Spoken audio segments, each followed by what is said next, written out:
I forgot to check the name. I think spatial motivation. Uh, so I have this fizzer in the background.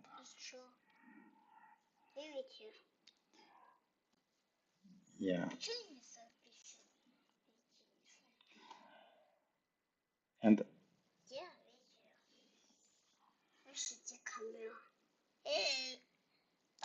so I've noticed that I had a big computer with yeah, I'm recording a video. So I've noticed I have a big computer with a video card. I bought it for computations actually, but later they proposed it for the games, and so I can play games on this big computer. And I have a laptop. I had a laptop. I have a laptop which kind of broken. This is a new one. Uh, but my previous laptop, it was a lightweight because I had a lightweight laptop because it's allowed me to move around. And I had this idea that it would be cool to move around, to work on the street, on fresh air, and some of it played out, panned out. But I've noticed, strangely enough, that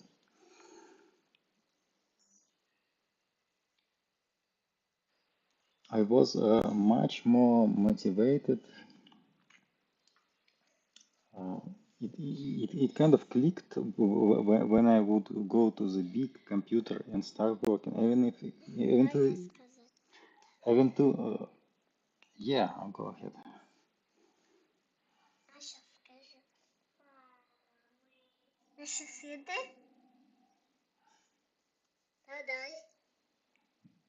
Yes, yeah.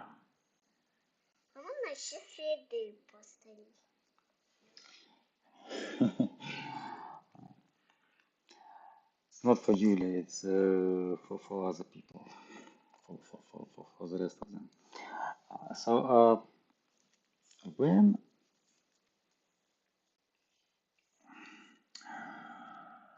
it made little sense, because this big computer, it's fixed. Uh, and I don't like work at a fixed place that much. I work to sit, to lie down, to maybe go take computer with me. So it didn't make sense that it clicked more motivational wise to work on this big computer. And I've noticed that sometimes I would start a game on the big computer and start a working session on a laptop, and it would work better for me than if I would simply work. So there was some kind of transference of motivation. Uh, and I think what happened is that something I've described some time ago in yeah, so almost 3 years ago, that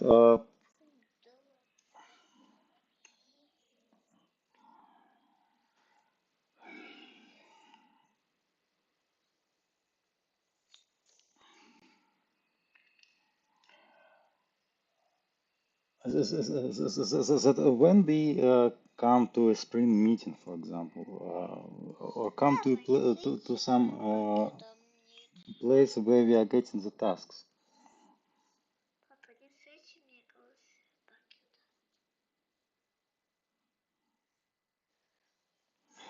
uh, when we are getting to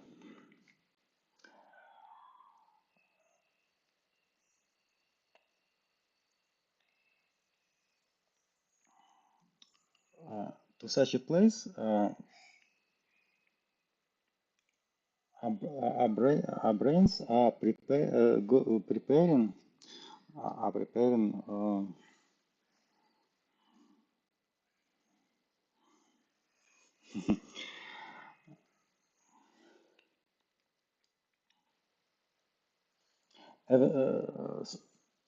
regardless of whether we are actively thinking about what tasks we are going to take, how are we going to interact with the team, what's going on, regardless of what we are doing consciously.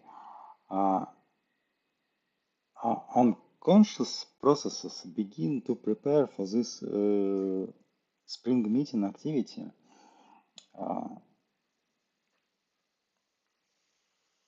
uh, and if by unconscious, we basically mean anything that we not directly remembering. So the boundary I put around consciousness is the boundary of memory. But it's a bit more complicated than that because I think actually it's not that I think it, it's almost a fact. We can find it, find a lot of examples of that, that different states and different areas of human mind have different memories. Uh, but basically, so I am in this state now, and in this state, I have a certain amount of memories available to me. And this is what I'm calling consciousness, and something that is happening outside of this awareness, memory-based awareness. So it might have been a part of my decision-making process, but if I don't remember it, it's no longer a part of my awareness. So this is what we call unconsciousness. And if we take, and I have found a new book about it. Uh, Robert Ornstein, Multimind. So it's a recent book, and Andrew Austin mentioned Robert Ornstein, and I looked, and he had this recent book. So previously I was referring to Society of Mind by Minsky, old hacker, but this is a book by a proper scientist, a proper psychiatrist who um, explains the same idea that the mind is made of different subsystems, right? And it's interesting that he only came to this idea now. Robert Ornstein, he was a right hemisphere a person before, and now we see his model of human mind is getting more uh, evolved, more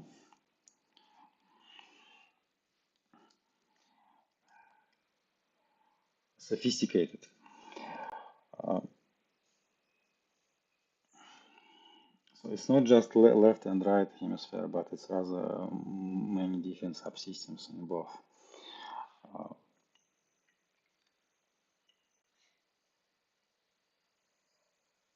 so there is indeed a certain a central hub, corpus callosum, and less connectivity between hemispheres outside of this hub. So it's kind of there is a certain specialization that left hemisphere uh, does. So things better that right hemisphere doesn't tend to. Vice versa, but it's also different subsystems in both.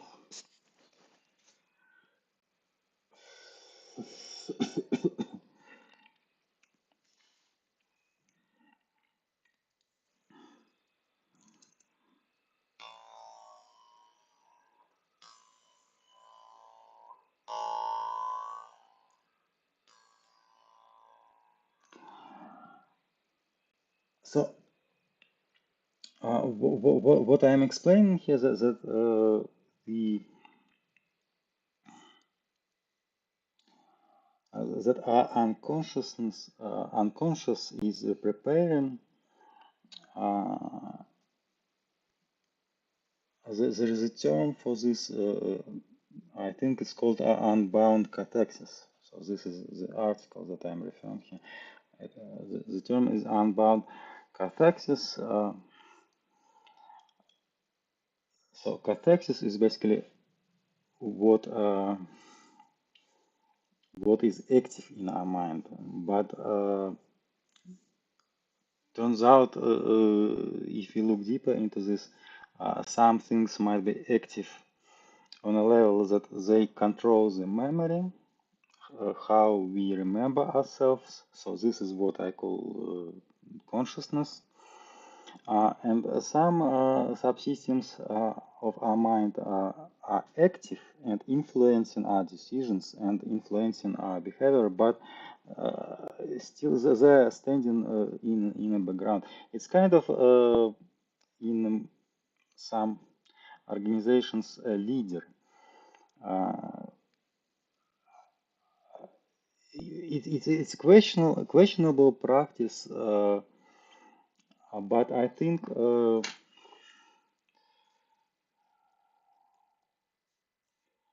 that often we have in some organizations we have a leader figure,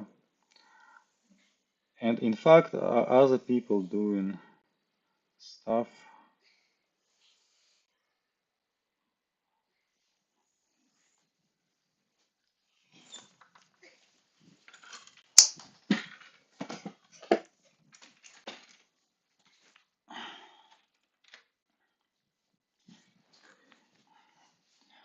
Other people are doing stuff, but this leader shows the world what he's doing and receives all the glory for it. So he kinds of gathers, and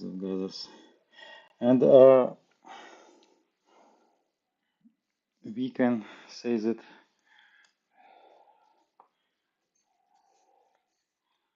maybe this is a social contract between the leader and the group, that he helps the group to function and coordinate, but gets the fame and recognition in turn. But on the other hand, I'm not sure why people would want that much of fame and recognition. It's kind of doesn't make that much sense to me, because it's basically an addiction. So to me, it doesn't make sense to drink a lot of alcohol or to smoke too much. And this kind of fame addiction doesn't make sense to me either. Except maybe on some uh, unconscious level. and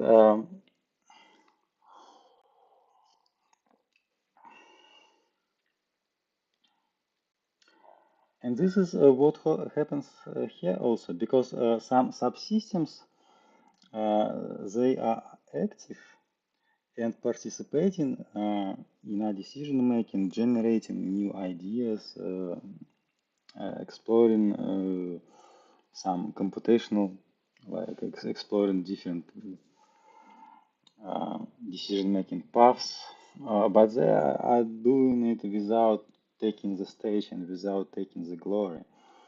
They just provide these helpful inputs to the part of the consciousness that holds the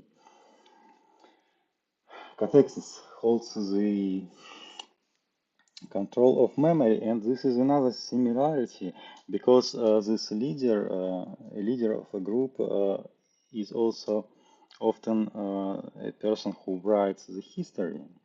So we can see him, in podcasts, in on YouTube, in articles, uh, in taking interviews, writing books, maybe.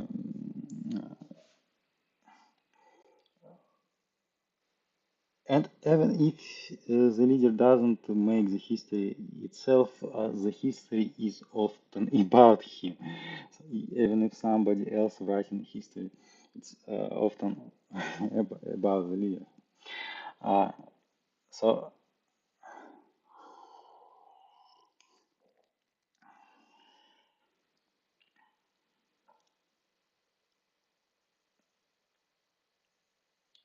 this is also because the leader generates the output, right? So the information, everything else is kind of a closed box often. So information we're getting often through the leaders. What other history can we make? But this history, in turn, um, all other subsystems, they are in fact looking into this history, onto this history. Um, there is this um, video of cityscape.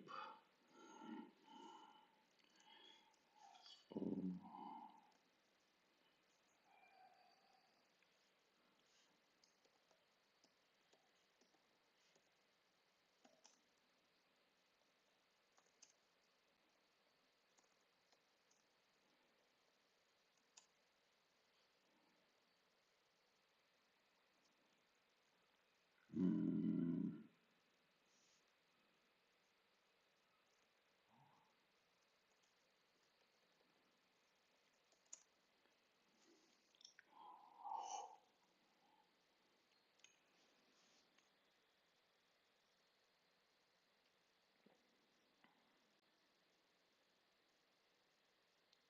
Community element ritual.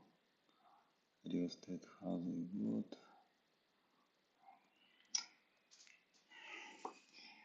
What the fuck?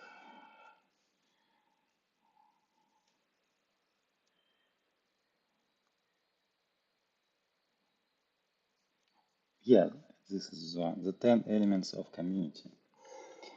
So this is a good video, I think. Kind of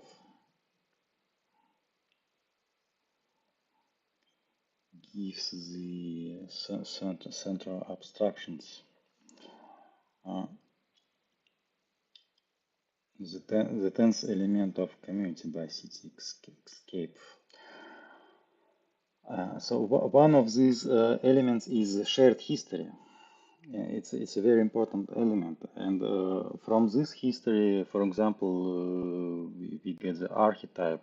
So some some people who represent the ideals and values of the community, the archetype. But where do we get the archetype from the history? We look the history, and so his history defines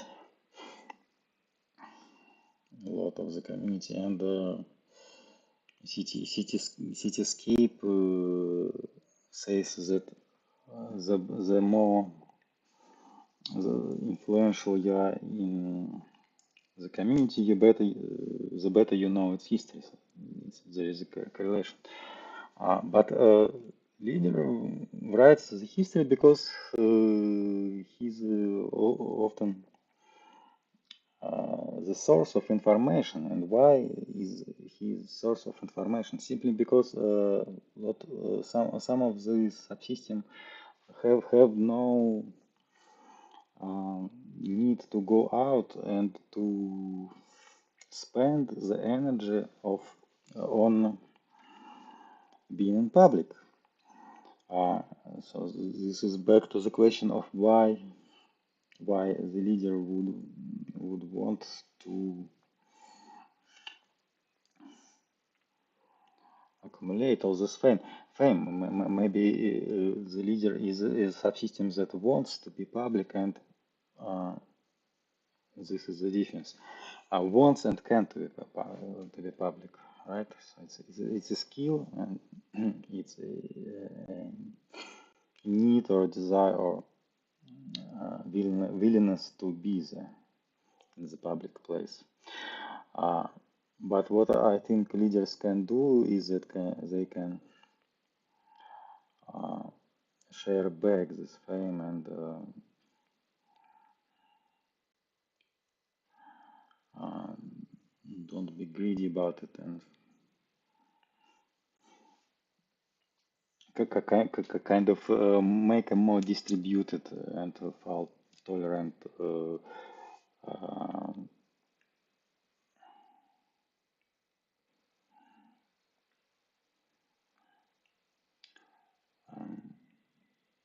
system. Not exactly. It's not that everybody should be a leader uh, in the equal measure, but it's a good form, I think, for the leader um,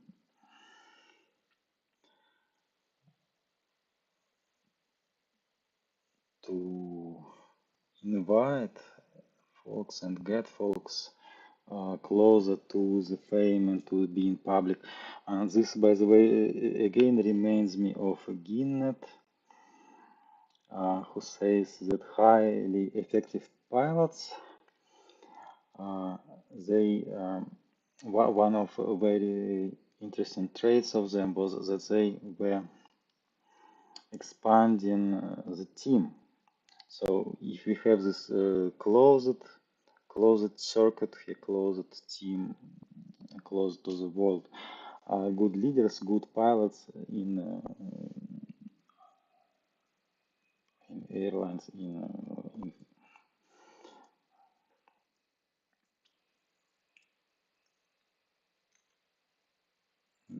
good pilots made the team porous, made the team more open. Uh, they changed the attitude of these other subsystems, of these other uh, members of the team towards the world outside. So the leader allowed uh, these subsystems to treat the outer subsystems as member of the team. They frame this relationship with the outside world.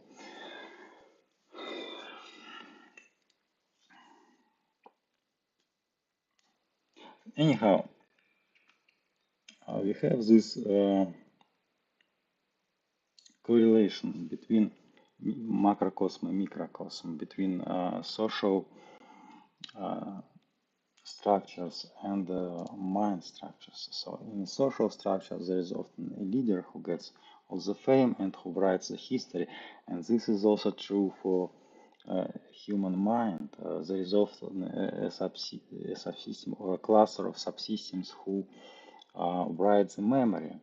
And then when we retrieve this memory and we see how we perceived ourselves at the moment in the terms of this dominating subsystem, uh, this defines who we are.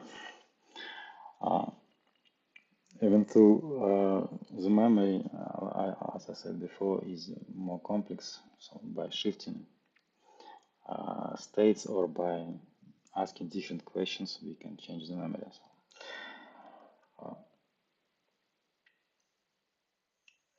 And these background and bound systems, they are like members of the team. They are helping the leader. And actually, uh, this is an interesting thing that we get in leadership, that a good leader, um,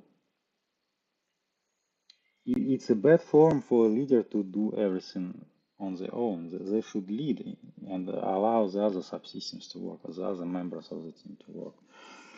Uh, so,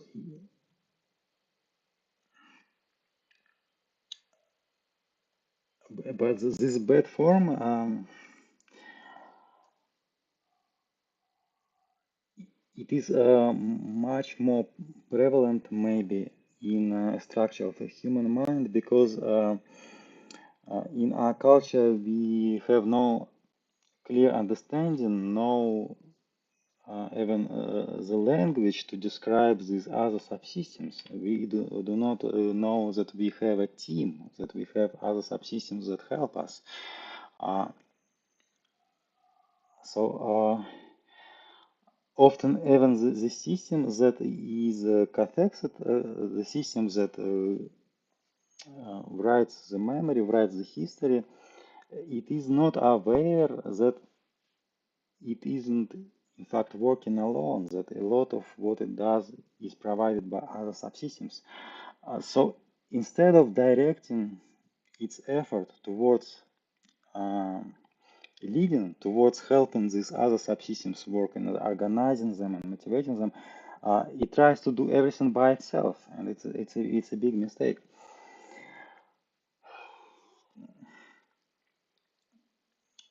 But what happens when we read the environmental cues, is that these background subsystems, they start, they become more active and start thinking. So we might can come to a meeting and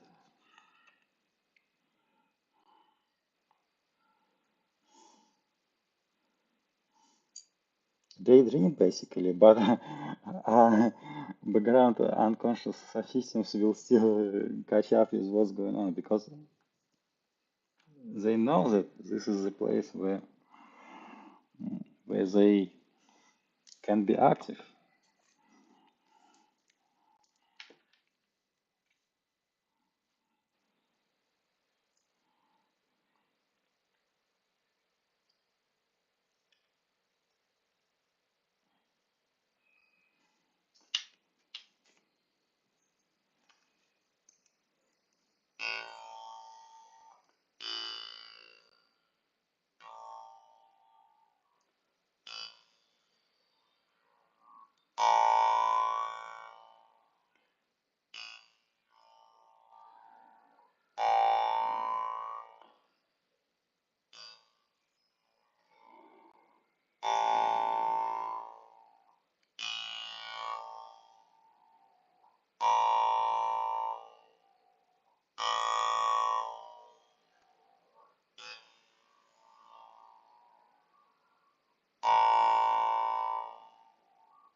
Something we discussed with Kevin recently is that playing a Jules harp for me is a kind of such an activity, kind of a Scrum meeting. It's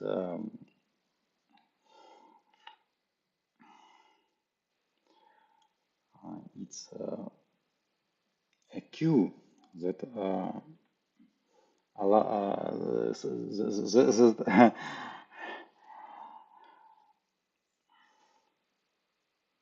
that means basically that I'm gathering the team and listening to them, because it's a shamanic tool for, for speaking with spirits, and we can translate it into a tool of listening to more closely to those systems that have the unbound cathexis. What I've noticed is that on this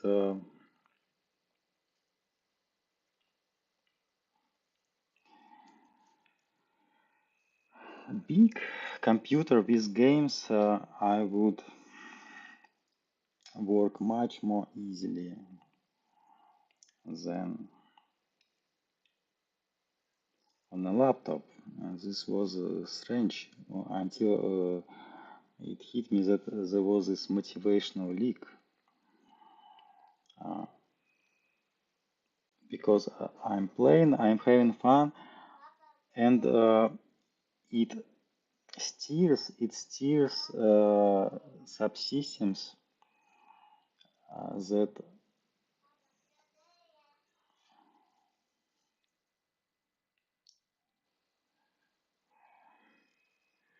that are play oriented, and there is a certain correlationship between play and creativity. So if we want to work creatively, we often need to cater to people who want to play with things, who need to explore something new, who want to experiment, basically who want to enjoy what they are doing. There is such clustering.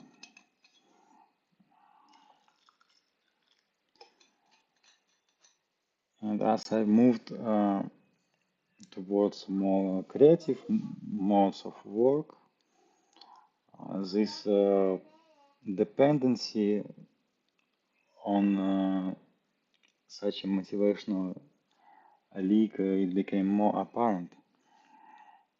Uh, so now I have I learned the trick. I have a computer that can both play games and that is good for both playing and working. And mm, it's all a big trigger.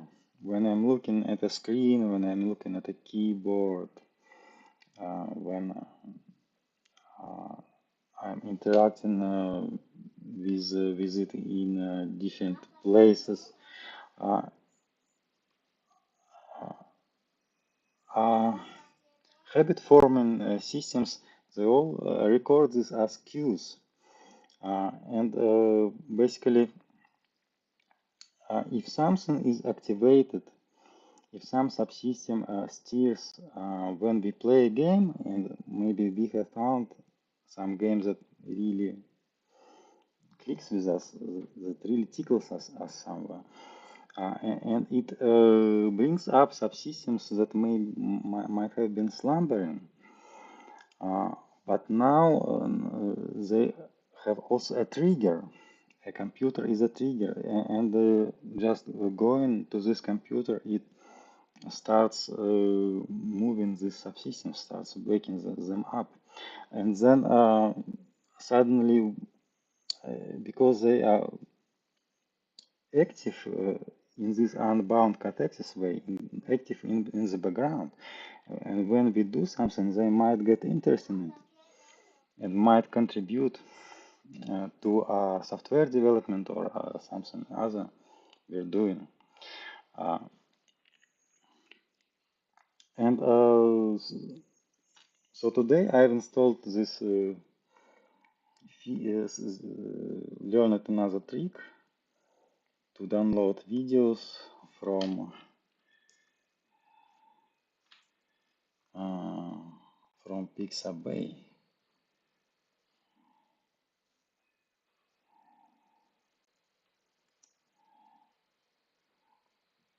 So they have short videos, some of them conveniently looped, so they will even look smooth.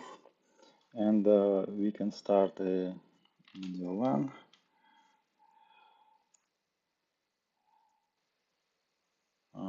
desktop video one.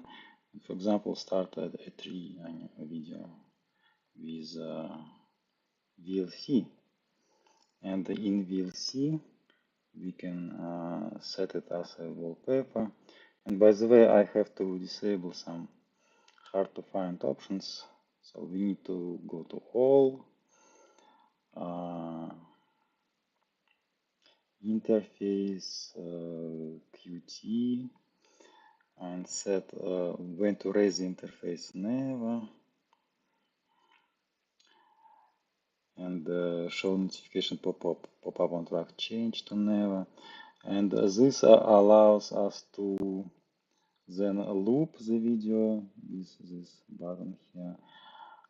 Loop the video without it distracting us with pop-ups and notifications that otherwise are emitted at the start of it. So now we go set as a wallpaper, and we can then work. We can work and in the background see this beautiful picture. And the forests, we have all those years of evolution that somehow influenced us into being affected by forests, positively affected by forests and water, because it's maybe it gives us access to. So if there is a forest, a green forest, it means the climate is good. It means there is game. So we are hunted, but we can also hunt, and this is better than being in some barren wasteland. So forests, they kind of produce a better, move us to a better place mentally, uh, to a more positive and more creative place, creative place. If creativity can be can fit into your process, uh,